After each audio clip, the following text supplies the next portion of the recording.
broadcast, and President Uhuru Kenyatta has assured Kenyans that learning at all the institutions of learning will be resumed in the next 3 weeks. The President asked parents and guardians to prepare and facilitate their children to resume learning when schools reopen effective the 4th of January 2021. Speaking at the Nyayo National Stadium when he led the country in marking the 57th Jamhuri Day celebrations, the President at the same time ordered the Ministry of Interior and Coordination of National Government to ensure the directive is adhered to and that all children report back for learning. After spending more than 9 months away from school following the closure of learning institutions in the wake of the COVID-19 pandemic, it is now clear that all learners at all levels will be resuming their normal classes in the next 3 weeks. President Uhuru Kenyatta, while addressing Kenyans during the Jamhuri Day celebrations, ordered parents to prepare learners ahead of the resumption of learning. We remain on course for the resumption of learning in all classes effective the 4th of January 2021, with the safety of our young learners being our top priority. All parents and guardians are required to facilitate their children to resume their learning in January of next year. To ensure compliance with the directive and guarantee that no child remains behind, The Ministry of Interior and Coordination of National Government shall, through all chiefs and assistant chiefs, account for all children within the jurisdiction of those officers and also ensure that all children report back to school in January of 2021. The head of state directed the Ministry of Interior to ensure a smooth flow in enrolling all learners. The Ministry of Education is also expected to do a compilation of reports of the details and identities of pupils and students who may fail to return to school. This will encompass learners in primary and secondary schools from both public and private schools. And that the Ministry of Education shall reissue and publicize the education policy on school re-entry so as to facilitate the readmission of all of those who may not be able to report due to pregnancy. This situation is unprecedented, and Your Excellency, it calls on all of us to have a unity of purpose, unity of thought, unity of plan. In containment of COVID-19 in schools, the President said the Ministry of Education and Health had developed specific protocols and guidelines to facilitate the reopening of all learning institutions. While paying tribute to the country's founding fathers for laying a solid foundation for socio-economic and political development, President Kenyatta said the Big Four agenda builds on the intentions of the previous administration. The President said the Big Four agenda boasts aspirations that run through the country's history, focusing on 4 intents of the liberation struggle and the aspirations of the nation's founding fathers. He said he has invested on the border movement, whose plan is to build a capital through a ritual of daily savings. The President also said that he was jump-starting the shift from being a country of net consumption to one of net production, while building a holistic base of human capital that is food secure and health assured. As the country marked the 57th Jamhuri Day celebrations amid a pandemic, President Uhuru Kenyatta's message was clear, calling on Kenyans to participate fully in realizing the dreams of those who fought for independence. Kamche Menza for Channel 1 News, Nairobi. And President Uhuru Kenyatta has faulted the judiciary for what he termed as standing on the way of reforms in reference to Chief Justice David Maraga's remarks that the appointment of the Ombudsman should be done by the Judicial Service Commission rather than the President as proposed by the BBI. The head of state insisted that judiciary's checks and balance can only be done fairly by an independent body. Wanajeshi wetu kutoka sehemu moja hadi President Kenyatta used this year's Jamhuri Day celebrations to drum up support for the Building Bridges Initiative BBI with an impassionate call to Kenyans to embrace the initiative, saying it provides an opportunity for a transformative change. The president said all indications point to the urgent need to revisit the 2010 Constitution to make it better and more responsive to the aspirations of Kenyans. Seize this moment of opportunity and hope. It is a time to embrace hope.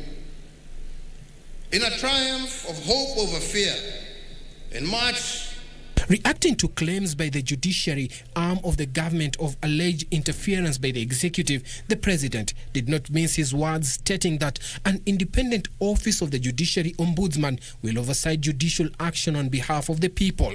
The First Amendment proposes the setting up of an independent office of a judiciary ombudsman to oversight judicial action on behalf of the people of Kenya. And with this formula, the people win and the distance between the disadvantaged and the law is reduced. In his exit speech yesterday, outgoing Chief Justice David Maraga recommended that ombudsman be appointed by the Judicial Service Commission and not by the president as proposed by the BBI bill. Result of the BBI proposal is a direct conflict and a duplication of roles between the ombudsman and the Judicial Service Commission. President Kenyatta stressed that the country must be guided by the spirit of the First Amendment to the 2010 Constitution as it debates the BBI proposals. He said increased positions at the apex of the executive from 2 to 5 by introducing a prime minister and 2 deputies will solve the issue of inclusivity. And yes, 5 positions at the apex of the executive means that some people will be left out. And that is why BBI proposes to introduce the position of leader of the official opposition that was successful under former constitutional dispensations. President Kenyatta also applauded BBI's proposals of a 50-50 shareholding of Senate by men and women, saying if 50% of Senate will be made of women, their contribution to a robust devolved system will be felt. We cannot co-create the devolved system if it is just dominated by men. Devolution without women is like a seedless field where nothing grows. And that is why the First Amendment proposes a 50-50 sharing of Senate by men and women. Suleiman Yeri, Channel 1 News. A section of political leaders have called on Kenyans to embrace the national government's agenda on peace and development while attending the 57th Jamhuri Day celebrations. The leaders said the country should unite and help the nation pull through the COVID-19 pandemic. And as Irene Muchuma Odim reports, Kala beautified this year's self-governance celebrations. At the Nyayo National Stadium,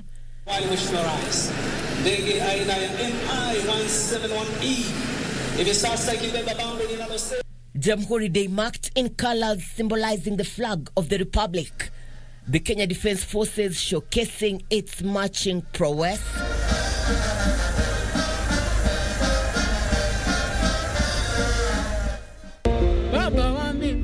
Kenyans attending the event having to undergo the health protocols on COVID-19. Ukiangalia bendera yetu huko juu iko na map yetu ya Kenya. So ni siku yetu yenye tulipata uhuru wa nchi yetu. Ndio sababu nimevaa mavazi yangu ya kila mwaka huwa navaa hivi nikisherekea. A section of political leaders at the national celebrations called on Kenyans to embrace unity and support the government to deliver on its agenda. The government is going to put more funds in the fight against COVID, and we are hopeful that with other measures, the economy of this country will improve. We have made some strides, especially with devolution. If you look at the strides we've made in devolution, I think devolution was like a changer into our country. So there are a lot of things that have happened in the counties that did not happen before we went for devolution. For me, as a member of parliament who was pushing for statelessness to be done away with in our country, given that we have colonial wrongs that brought a lot of people into this country that found themselves in Kenya and are stateless. So that was a good celebration today. This being the third national celebrations to be held within the COVID-19 pandemic, Only 5,000 people were allowed to attend the celebrations at the 30,000 capacity stadium, with county celebrations barred to end the spread of the coronavirus. Kenyans have embraced the culture of celebrations, and on this day they neither disappointed. They turned out in numbers, listened to their leaders, and put their thoughts together on way forward in making Kenya a better country in color and in style. Irene Mchuma Odim, Channel 1 in the county of Nairobi. Wajir County government says it will highly invest in sport activities as tools to fight radicalization and ensure young people are empowered so as not to engage in illegal activities. Elsewhere, students and teachers at Rift Valley Institute of Science and Technology in Nakuru County held an awareness campaign to mark this year's Jamhuri Day celebrations. Timothy Kipnusu with details on how other parts of the country celebrated the 57th Jamhuri Day. Youths have been challenged to consider sports as a profession, bearing in mind thousands of Kenyans who earn millions from sporting activities.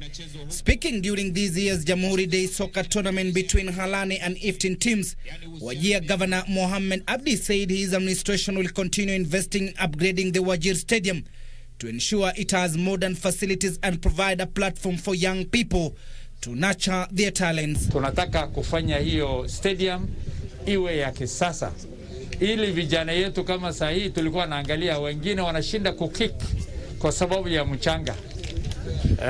Hiyo itakuwa a thing of the past. Elsewhere, Christmas came early for over 2,700 secondary school students, children, homes and persons with disabilities after Kirinyaga Governor Anne Waiguru flagged off food donations for over 11 secondary school and several children homes in the county. The governor said that the donations, mainly rice, flour and cooking fat, is part of helping the less fortunate enjoy the festive season, particularly due to the effects of COVID-19. We have released food to about 11 schools that have been in operation, the boarding schools, and also to those in our midst who are challenged, like persons with disabilities in our community. So the team of Kirinyaga County Executive and their CEOs and directors will be going to the various schools to distribute this food today. Back to the city, the usual busy Uhuru Park here in Nairobi was literally deserted, with traders recording low business. The number of revelers visiting the recreational facilities was minimal compared to the previous years. This has been attributed to the COVID-19 pandemic that has ravaged world economies. Mambo itabadilika labda hii corona ikiisha, lakini kama bado iko itabidi tu tuvumilie hivyo tu, lakini tuna hope mambo itakuwa poa. Hii Jamhuri imetuaffect kidogo, customer wako angarau tupate masiwa ya kila siku, na tunaomba serikali isifunge COVID-19 rule. Finally, following the suspension of Jamhuri Day celebrations in the counties due to the ravaging COVID-19 pandemic, students and teachers at Rift Valley Institute of Science and Technology, who would have spent the day at Afra Stadium, instead embarked on an awareness campaign. Armed with banners and placards, the college community braved scorching sun and dusty roads as they walked for kilometers, sensitizing Rongai residents on safety measures to curb the spread of the dreaded virus. Wakati imefika ya kwenda kusalimia wazazi kulingana na mpango ya masomo, na ni vyema wajikinge vizuri na wajue kwamba wakati wa kusafiri watumie barakoa, kwa sababu akipeleka corona kwao nyumbani ni kama live bullet kwa wazazi, kwa majirani, wa kila mtu. Timothy Kipnusu for Channel 1 News. And Ferris Otori and Dennis Onyino, you're saying you're tuned in from Eldoret. Mukansi Albert Luvembe tuned in as well. Thank you, Norman Kipngetich. Happy Jamhuri Day to you as well. Bobo Wino, you're watching from Manyata, Kona Mbaya in Kisumu. All right, thank you so much for that. Keep talking to us. Tell us where you tuned in from, and tell us also what you feel about some of the things that should be done. There's someone actually who was saying that I'm grateful for life. Apart from that, nothing to celebrate because our doctors are dying and poor economy. Abby, that's what you're saying. So tell us how different you feel different this Jamhuri Day is, and who actually you are celebrating on Facebook and also on Twitter. I'll be sampling your feedback during this broadcast. Channel One Weekend now takes a first commercial break. Don't go anywhere. We still have plenty more to come. Stay with us.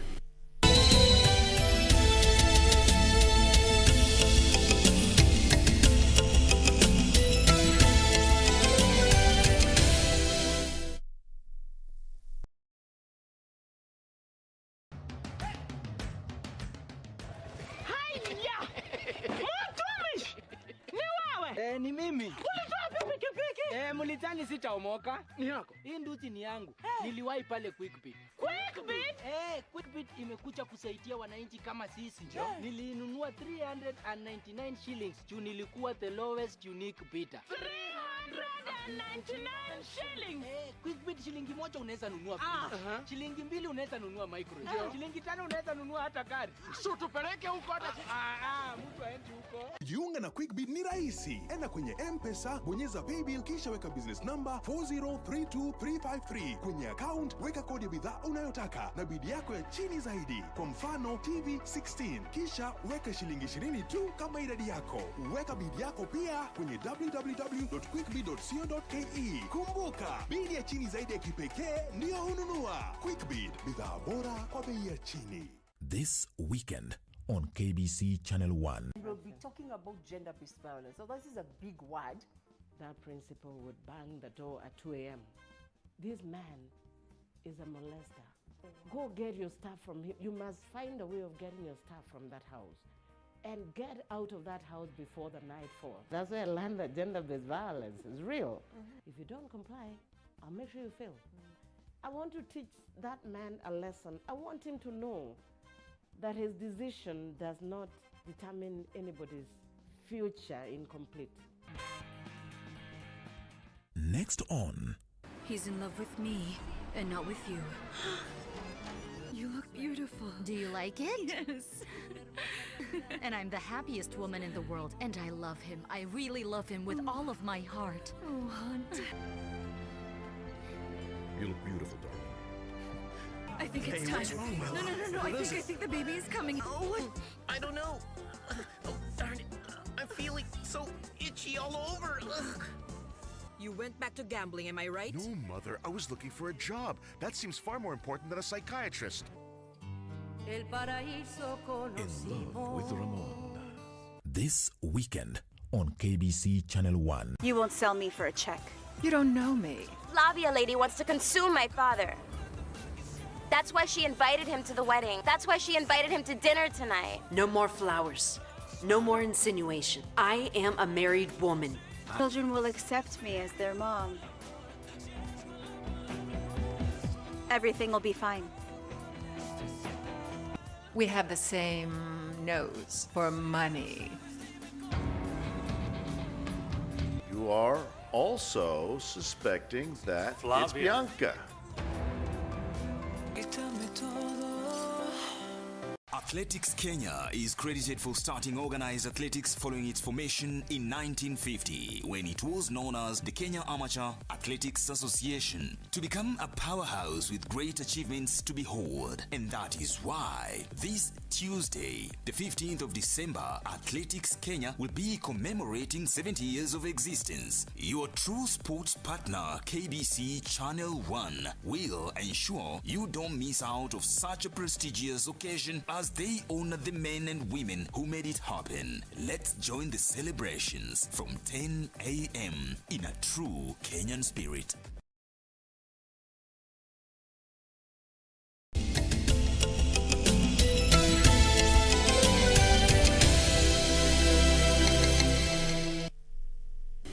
Thank you so much for staying tuned. This is Channel 1 Weekend with me, Purity Museo, and Lucy Maura is our sign language interpreter this night. Let's proceed. And President Uhuru Kenyatta has urged Kenyans to exercise caution during the festive seasons as they travel and interact with their families, reminding them that COVID-19 was real. The head of state, who regretted that the coronavirus pandemic had caused a lot of disruptions in all sectors, told Kenyans that the best gift they can give to their loved ones was the gift of life. Speaking during the Jamhuri Day celebrations at Nyayo National Stadium, the president assured that his administration was addressing the issues ailing the healthcare sector, noting that work was in progress. COVID-19 is real, a reminder by President Uhuru Kenyatta to Kenyans during the 57th Jamhuri Day celebrations at Nyayo National Stadium, Nairobi, as they usher in the festive season. Fellow Kenyans, as we come to the end of what has been an incredibly difficult year, let us exercise caution, more so as we interact with family. If we seek sanctuary in family, as we seek sanctuary in family, let us remember that COVID is real. The head of state challenged Kenyans to stay at home to protect themselves and their loved ones from the deadly COVID-19 disease. Men, women, old and young are dying. The best gift that we can give to our loved ones this Christmas is the gift of life today and the promise of hope and a joyful tomorrow. President Kenyatta, who acknowledged the crisis at the healthcare sector, including strike by nurses and clinical officers, said that his administration was committed to ensuring a robust healthcare infrastructure at both two levels of government. Although we have some challenges in the health sector, we must remember that our endeavors are a work in process. Building a robust healthcare infrastructure at the county level has to go hand in hand with protecting our health workers as well. And indeed, my government is working on this. On the disruption of economic activities occasioned by the coronavirus pandemic, the head of state said the government will continue to cushion, especially small-scale businesses, through both fiscal and monetary policy measures. He took the opportunity to reflect on the strides made in the sector since the outbreak of the pandemic. When we were afflicted by the COVID-19 pandemic in March this year, we had only 8 infectious disease ICU beds countrywide. 7 days after the first COVID case was discovered, we were able to increase this capacity to 60. And today, we have 827 infectious disease ICU beds, up from 8 in March this year. The president's remarks coming as the country recorded 548 new infections Saturday, bringing the total number of cases to 91,526. The country's positivity rate now stands at 7.8%, below the 5% recommended by the World Health Organization for a country to attain a flat curve. A total of 1,586 patients have succumbed to the disease, with 4 fatalities announced Saturday. This as health services remain paralyzed 6 days in a row in various public hospitals after nurses and clinical officers downed their tools, demanding for better welfare. And to some unfortunate news that happened in KBC County, a 22-year-old man has strangled his 53-year-old mother to death after she declined to sell their piece of land in Bokimonge village, Kanyanye sub-county, KBC County. The suspect, James Muma, wanted the proceeds to purchase a motorcycle. Before fleeing after killing his mother, Muma challenged neighbors to go and witness the crime. The suspect, who is a confessed drug user, is said to have been agitated after his mother refused to sell their only piece of land so he could buy a motorcycle. Kifo chake ni shamba ndio imefanya haya yote yakatendeka. Kwa hivyo kijana bado wakati alimnyonga alipita akiambia jirani kwamba nendeni mkamuone nimemuua. Hivyo alishuhudia kwamba alitenda. Hatuwezi sema ni mtu alitoka kando, maana yeye ndiye alisema mwenyewe. Elsewhere, Kenya Union of Clinical Officers Meru Branch Secretary General Moses Bayane has insisted that clinical officers in Meru County are still on strike. Bayane said that only the National Union Council had the capacity to call off the strike. And most of the services at Kericho County Referral Hospital are still suspended following clinical officers and nurses strike. County Director of Health Dr. Betty Langat said the strike had affected the facility and urged the health workers to resume duty. And as a county, we are in discussion with the unions to see whether we can get our staff coming back. Stakeholders in the agricultural sector are seeking partnership with farming communities to help eliminate brokers who have made the sector a living hell. The Principal Secretary, State Department for Livestock, Harry Kimutai, says the government is working on policies and laws to strengthen the sector and bolster the value addition in agriculture products. Uncoordinated, fragmented sector. Everybody doing what they want to do without following the regulations, without being anchored through the associations like ASNET, KEPSHA, and others. Strategy is, of course, I keep mentioning, is to develop partnerships with government at county and national board. We were too fragmented as an organization. You won't believe there was we counted 400 different BMOs in this sector, and that's the ones we knew about. There's so many others that as time goes on, we're beginning to find them and learn about them, what they do. And the ones that are weaker, we're trying to encourage them and grow them. Finally, Mukurweini Wakulima Daily Cooperative Chairman Muhika Mutai has called on county governments to initiate a program of giving milk to nursery school children to boost milk prices and benefit farmers. He said the cooperative was offering very competitive milk prices to farmers compared to other creameries in the region. I wish county governments could hear our appeal, because these are the same people, the same farmers, the same Wajiko, they call them Wajiko, who are voting for them. When there is glut period, the prices drop and they don't commensurate the production costs and the selling costs. Production cost becomes more. For Channel 1 News, I'm Ben Troinjue. The Minister of Tourism has launched the Amboseli Ecosystem Management Plan to curb the numerous human-wildlife conflicts in the area. Tourism Cabinet Secretary Najib Balala said all concerned stakeholders, especially landowners, have been taken on board to ensure the prized national park is secured. Amboseli National Park. The beautiful, the panoramic speak volume on the rich flora and fauna in this county. Is based on the need to conserve this national game that the Ministry of Tourism is doing all that is possible to ensure that Amboseli lives to its billing. To secure the park that has seen human encroachment for agriculture, the Ministry of Tourism has launched 10 years integrated plan to curb human-wildlife conflicts resulting from such activities. In the plan, all human activities within or along migratory routes are now prohibited to facilitate and maintain wildlife habitat connectivity. Speaking at Amboseli during the launch of the management plan, Tourism Cabinet Secretary Najib Balala said the redefined land use and zoning is critical in safeguarding the future of the park. It is a participatory management plan which involves the community. The community have agreed which are the parts of corridors and which are the parts for land use for other items.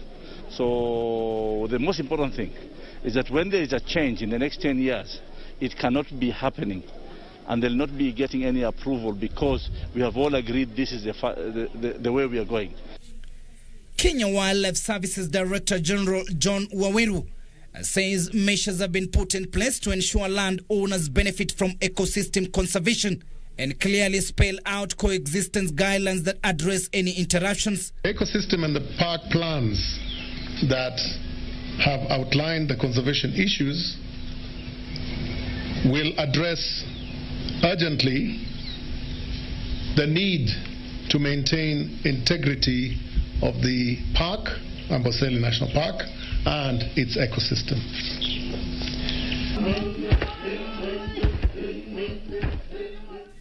The locals lauded the move, saying the economy of Amboseli residents is predicated on tourism. Kila mtu akona shamba yake, wanaweza elewana. Au wako kwa pande hii ambaye kilimo na yeye anataka conservation, wanaweza elewana na mwenye shamba pande ile na mwingine aje pande hii. So that hisi ambaye zinakaa. The United States Supreme Court has rejected an unprecedented attempt to throw out election results in 4 battleground states that was backed by President Donald Trump. The lawsuit filed this week by the state of Texas sought to invalidate results in Georgia, Michigan, Pennsylvania, and Wisconsin. Meanwhile, European Union leaders have closed ranks as no-deal talk mounts. The United States Supreme Court has rejected a long-shot lawsuit filed by Texas and backed by President Donald Trump to challenge the presidential election results, effectively dealing Trump another blow in multiple failed attempts to overturn Joe Biden's victory. In its decision on Friday, the Supreme Court said it denied Texas' motion for leave to file a complaint about vote tallies in Pennsylvania and 3 other U.S. states for lack of standing under the U.S. Constitution. Meanwhile, Boris Johnson's declaration that he will go to Paris, travel to Berlin, do whatever it takes to reach a deal was quietly rebuffed again by the EU on Friday. Climate change, COVID relations with Turkey, they all featured prominently at the summit. Brexit was hardly mentioned. Elsewhere, Mexico has become the 4th country to approve the emergency use of Pfizer-BioNTech COVID-19 vaccine. The United Kingdom, Bahrain, and Canada have already approved the vaccine, while the United States Food and Drug Administration also authorized its emergency use on Friday. Finally, South Korea has recorded a new high in the number of coronavirus cases, with 950 infections announced on Saturday. President Moon Jae-in said the country was facing an emergency situation and vowed to strengthen testing and tracing in response. Most of the new cases have been in the capital Seoul and the surrounding areas.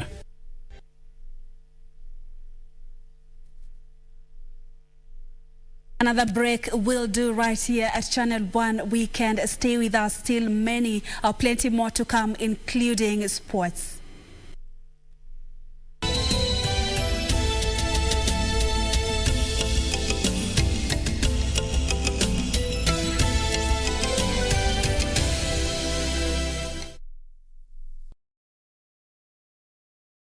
When the world changed, it made us go back to the simple joys and love the little things even more, like serving up your best, eating together, and sharing more.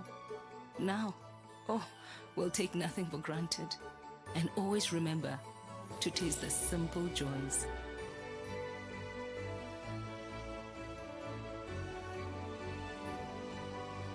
Enjoy the magic of Christmas with Coca-Cola.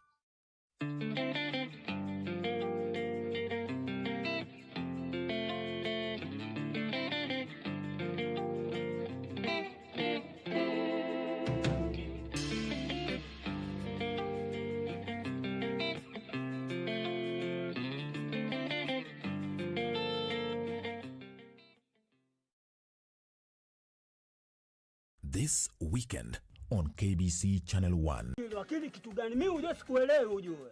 Musa unatoa bwana toa kichwa hicho. Kuwa na subira. Sisi tuko upande wa kina Sule. Sule mwanangu. Huyu Sule mmoja huyu. Unajua kama nakupata pata. Nakwambia mimi leo ningeua.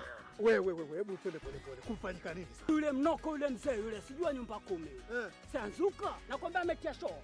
Mzee lakini utafuta nini? Nakwambia hivyo ametia show. Hapa rudi mtu kazi nishasema. Wewe ulipewa jini wewe. Sasa rudi ukapoe matatu wewe. Hey. Mimi nitarudi. Alafu mimi nampenda Yusufu, siwezi kambali na yeye.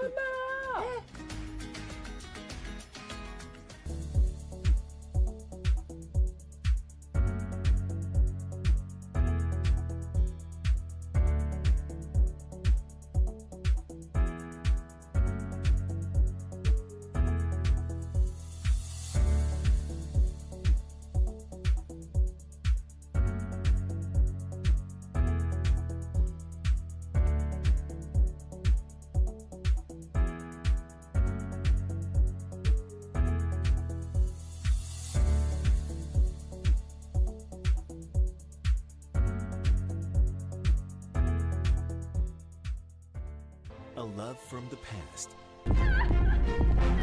will mark the love from today. I love you, Mauro. I love you like I have never loved before. Will try to destroy the present. Only this time, love will have more than one obstacle ahead. I need a doctor to tend to her right away. Please, miss. A doctor. Call a doctor. Loving you is all I want. Athletics Kenya is credited for starting organized athletics following its formation in 1950, when it was known as the Kenya Amateur Athletics Association, to become a powerhouse with great achievements to behold. And that is why this Tuesday, the 15th of December, Athletics Kenya will be commemorating 70 years of existence. Your true sports partner, KBC Channel 1, will ensure you don't miss out of such a prestigious occasion as they honor the men and women who made it happen. Let's join the celebrations from 10 a.m. in a true Kenyan spirit.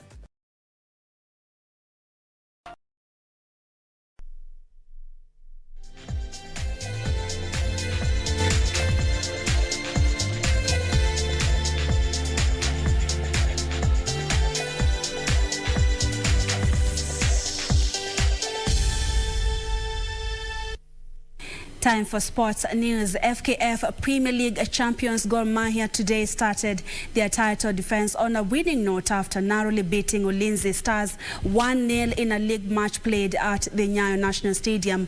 AFC Leopards recorded their third straight win of the season to move to the top of the standings, while Tusker also earned 3 points against Western Stima. Kariobangi Sharks played to a 2-2 draw with Bidco United.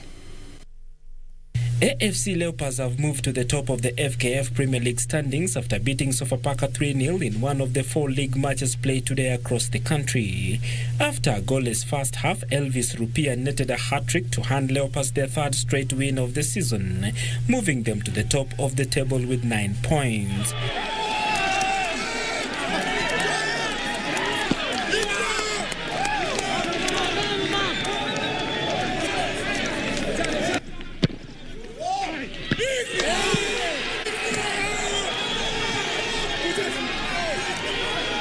Rivals Gor Mahia kicked off their 2020-2021 season on a winning note by beating Ulinzi Stars 1-0 at the Nyayo National Stadium. Kariobangi Sharks were held to a 2-2 draw by Bidco United, while Tusker FC humiliated Western Stima 5-2.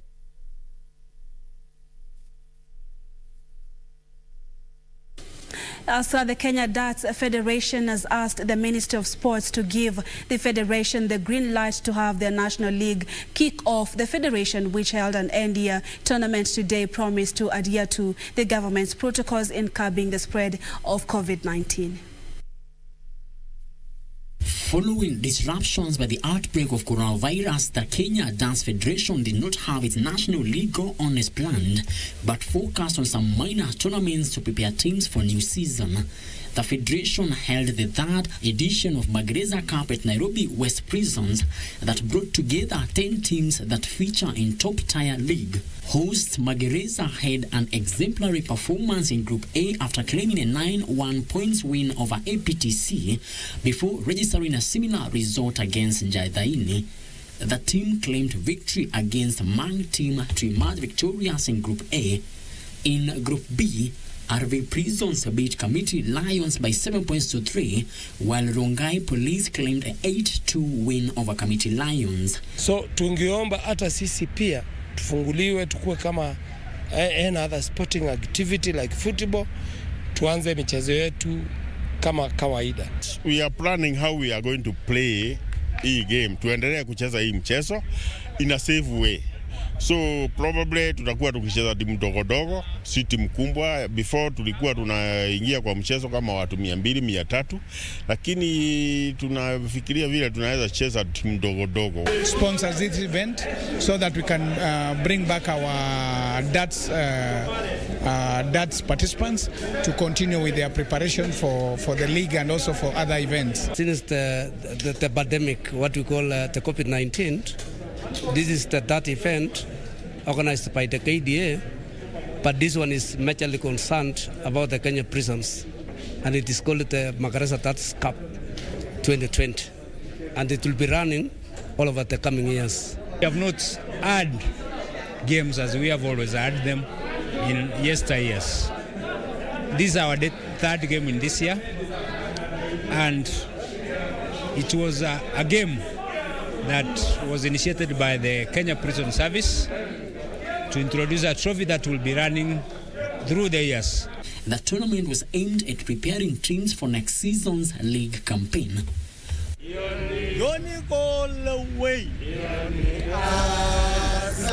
Frederick Muki for Channel 1 Sports. Escalators FC and Small Rangers FC will lock horns tomorrow in the finals of the first edition of Nordin Hagai Super Cup that kicked off today at Dagoretti North in Nairobi. This is after the teams beat Desai FC and Muslim FC respectively in the semi-finals.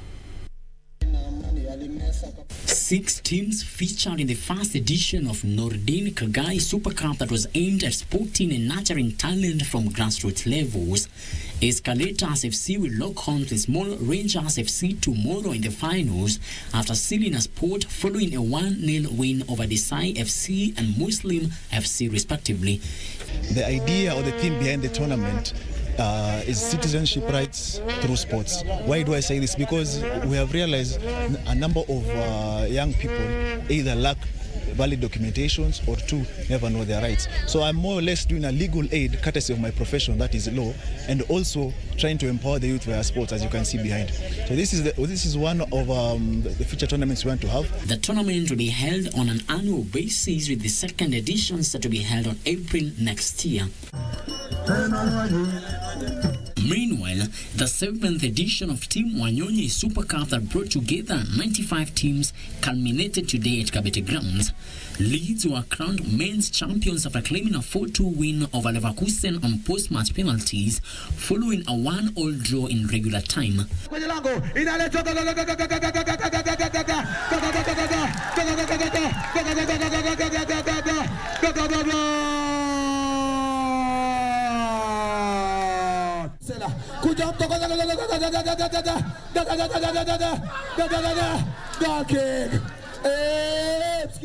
The women's title was won by Kibagare Girls, who saw off Patriot FC 2-1. Mechi imekuwa ngumu sababu ni mara ya kwanza kuingia finali ya Wanyonyi Super Cup, lakini tunashukuru Mungu at least tumeweza kuibeba, na at least wasichana hata motisha iko juu ya at least kwa mara ya kwanza kwa miaka 7 wamebeba. Finali imekuwa tough, tumejituma huko ndani. Kuwini kikombe ilikuwa like it was just the best thing that could have happened to us so far. Tulikuwa na motisha mingi sana ya kuchukua hiki kikombe na nafurahi tena sana tumechukua. Some countries which have managed to control, of course they are allowing a reasonable number of fans in the stadium. But as we do it, we must observe the Ministry of Health, the protocols, how we social distancing and all that, so that we make sure that we are not being very close and careless. So going to the stadium is not a bad idea, but we have to observe the Ministry of Health, the protocols. Frederick Muki for Channel 1 Sports. Substitute Anwar El Ghazi converted a stoppage time penalty as Aston Villa snatched victory in their West Midlands derby at Wolves. Nelson Semedos brought down John McGinn in injury time, handing El Ghazi the chance to side foot home his first goal since January from the sport. It was Villa's second win in 6 games, climbing back above their local rivals to 8th in the table.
That brings us to the end of Channel 1 Weekend this Saturday night on Facebook. Saidi Peter, you're watching from Malaba with Camilla and Rian and Gladys and Daniel. You're also saying you're tuned in.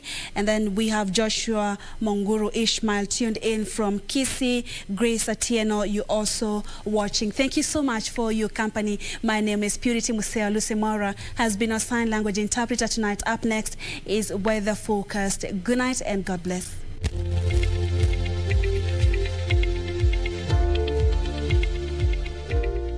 Good evening. My name is Irene Mchuma Odim. Let's do weather, and there are showers over a few places in the county of Nyeri. Kisii and Homa Bay are currently experiencing showers equally over a few places. The northern parts of the country and the southeastern lowlands will tonight be covered with partly cloudy conditions. The coastal strip will experience scattered wet conditions.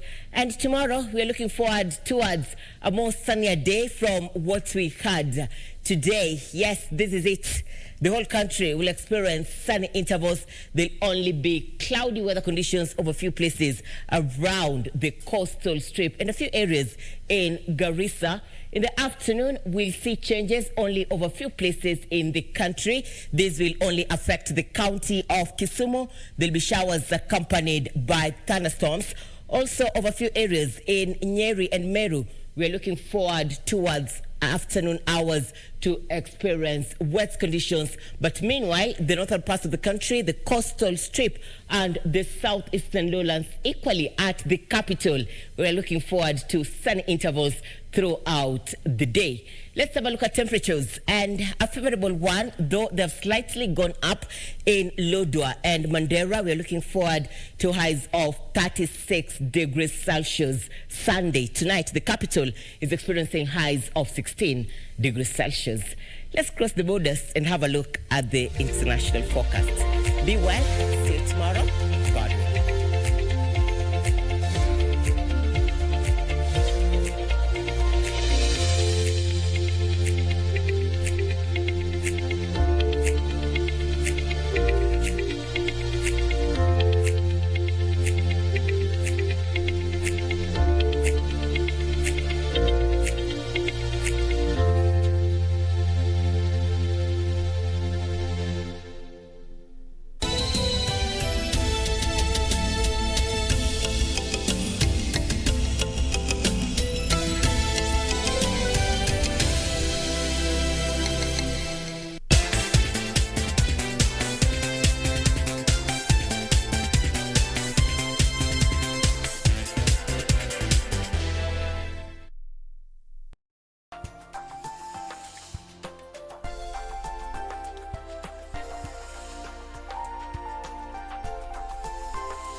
Bwana Yesu asifiwe sana wapendwa.